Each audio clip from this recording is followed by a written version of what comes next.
Thank you for watching, liking, commenting, sharing, and subscribing right now. Hello world, I'm Chris Pirillo, and this is the Locker Gnome Daily Report, or TLDR for short, your daily dose of tech news, gadget views, and answers that you can use. Or perhaps you could use an iPad. We're giving one away this week. Or didn't you know? The Locker Gnome Daily Report is brought to you by GoToMeeting with HD Faces, the powerfully simple way to meet online from anywhere.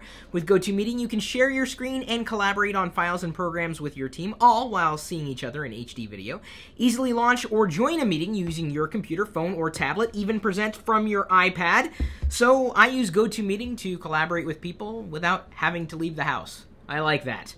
You could try GoToMeeting free for 30 days if you want. Head over to GoToMeeting.com, click the Try It Free button, and use the promo code Pirillo. Plus, one of you will receive this very iPad and the opportunity to have a 30-minute GoToMeeting with me that will be shared in this YouTube channel when it's recorded. All you have to do to enter is tell me what you would like to talk about in our GoToMeeting. Propose your idea on Twitter using the hashtag PirilloIPad and the hashtag GoToMeeting to qualify. If you guys hear any rattling during this video, it's because we're doing laundry today. And by we, I mean Diana, because I don't do laundry very well at all. This used to be a white shirt. On deals.lockergnome.com, we've posted the Premium Designer Freebie Bundle. So, $257 worth of stuff for $0 right now. Deals.lockergnome.com. Website templates, UI elements, designer assets. Wow, even fonts? Fonts for free? Okay. Someone asked this question by way of lockergnome.com over the weekend. Is an iPad powerful enough for multimedia editing? According to my dad, yes. Even though he doesn't really use his iPad for video editing, he uses his iPhone. So if he can use his iPhone and the iPad's pretty much the same type of experience, just with a larger screen, that's its biggest value, it's familiar enough and certainly powerful enough to do anything that you might need to get done. GarageBand, iMovie. What other kind of media editing? Oh, I guess photos too. Okay, iPhoto, even Photoshop Touch. That's right, the iPad runs Photoshop Touch. If anybody tells you you can't get anything done with an iPad, they're wrong. And go ahead and slap them for me. And slap them twice, just for good measure. I can't believe people still write off the iPad as a content consumption device. It does more than that, and if you're not doing more with your iPad, you're missing out. And speaking of missing out, are you going to be in Austin, Texas this week for South by Southwest Interactive? I'm going to be there. Hopefully we can connect at some point. You're invited to come to the party that I'm hosting with AMD on the night of the 7th. You guys knew about that, right? I mean, South by Southwest in general. Are you going to be there? Let me know. Oh yeah, and we've also posted a Learn to Code Bootcamp bundle to the Deal site too. So if you wanted to be a developer, here's a good way of learning and saving money at the same time. Another question asked by way of lockergnome.com, is leaving my iPhone charging overnight bad? I wouldn't say it's bad, or if it is bad, then I'm a bad boy because I have to charge my smartphone overnight, no matter who makes it, whether we're talking an iPhone, Android device, or Windows Phone 8. If I had to caution you about anything in terms of charging your battery, it's not keeping your notebook computer plugged in all the time, or your phone plugged in all the time, which isn't exactly practical because we're talking about something that's insanely more portable here in the smartphone form factor. The last thing you'd want is a dead battery so that your alarm didn't go off to warn you that you needed to be heading to the airport from Vegas so you could fly home from CES. That happened to me.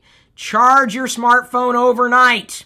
Is there such a thing as an $800 gaming PC build? Everyone's going to have their set of favorites, but I think it boils down to having a good video card. And a good video card could cost you $800 on its own. You just don't hear about a lot of geeks who skimp on building gaming PCs. They usually spend more money than anything, and then they complain that other PCs are expensive. Unless, of course, they're talking about gaming PCs, in which case it could cost them more than their college education.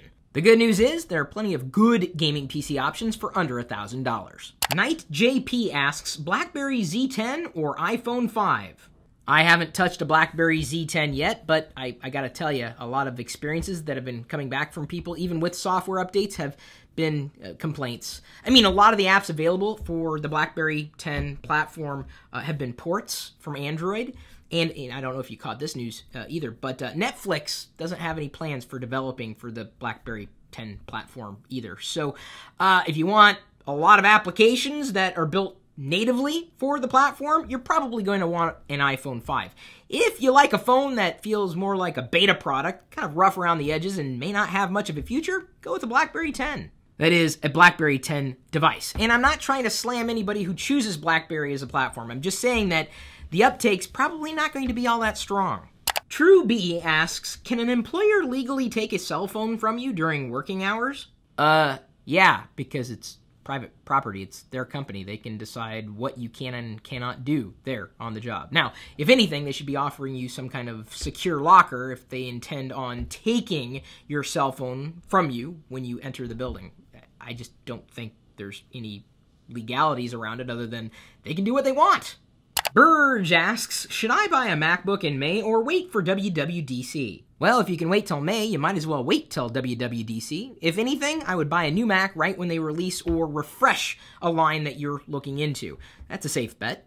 There's never really a good time or a bad time to buy a computer. There are just better times, and that's largely contingent on your schedule. Personally, I try to buy devices right when they've been refreshed or when they're brand new because there's a better chance of them lasting longer before a new version comes out. Because inevitably, hopefully, a new version will come out. It's just that you never really know when that's going to be. There's no promises, no guarantees. And for goodness sake, always buy what you know you can use that day. I mean, don't buy on the promise that it's going to be something that it may never well be. The user known as Deep asks, Surface Pro, performance or battery life? What's the trade-off? It gives you decent performance and has decent battery life. It's decent. But the last thing you'd want to do is compare a Surface Pro to an iPad. They're two different kinds of computers. The battery life on the Surface Pro is average, especially when compared to Ultrabooks, which is what a Surface Pro really is, an Ultrabook PC. And you've already heard me rave about the performance, so it just depends on what you want. He follows it up with a question, Surface Pro or Surface Pro 2? Well, if you like what you see today, get it. If you are expecting a little bit more, wait for the Surface Pro 2, which nobody knows about at all. We can't guess. Samsung's new smartphone will track eyes to scroll pages. This would be the Galaxy S4. You're old news, little buddy. You know, I wonder if people are going to call it the Samsung Galaxy SIV. Microsoft is winding down their Scroogled campaign against Google. Did it work? I mean, did anybody out there switch to Bing? Our question of the day is brought to you by GoDaddy.com. If you want to save money on your next purchase, just email me first. I'll send you my latest list of coupons. Chris@Pirillo.com. Ehtesham asks, why would I be tempted to buy a Chromebook? I don't know why anybody would be tempted to go to a Chromebook because they probably don't know the option even exists or why it's valuable. It's valuable if most of what you do, and I mean 99.999% of the time, most of what you do happens online. Browsing the web, checking email, doing social networking. If that's all you do, and you only have a couple $100s to spend, a Chromebook's a good option. Now, if you want to install programs that aren't available by way of Chrome OS, you're probably not going to want a Chromebook. But again, this is really for someone who just wants to get online, and that's its value. It's extremely valuable, actually, at $200 some odd. I'd have no qualms recommending a Chromebook to my parents because there's really not much they could mess up on them. In fact, would you like to see that happen live? Me handing my Chromebook over to my parents? I mean, not to give it to them, but just to see what they think about it. I mean, they're not going to be able to do much with it, and I think that's the idea. So, if you think that's a good idea, great. Thanks for liking and sharing this video and telling me what you want to see more of in the Locker Gnome Daily Reports. Thanks again for your support in everything you do, because without you, I would not be doing this. We'll see you later.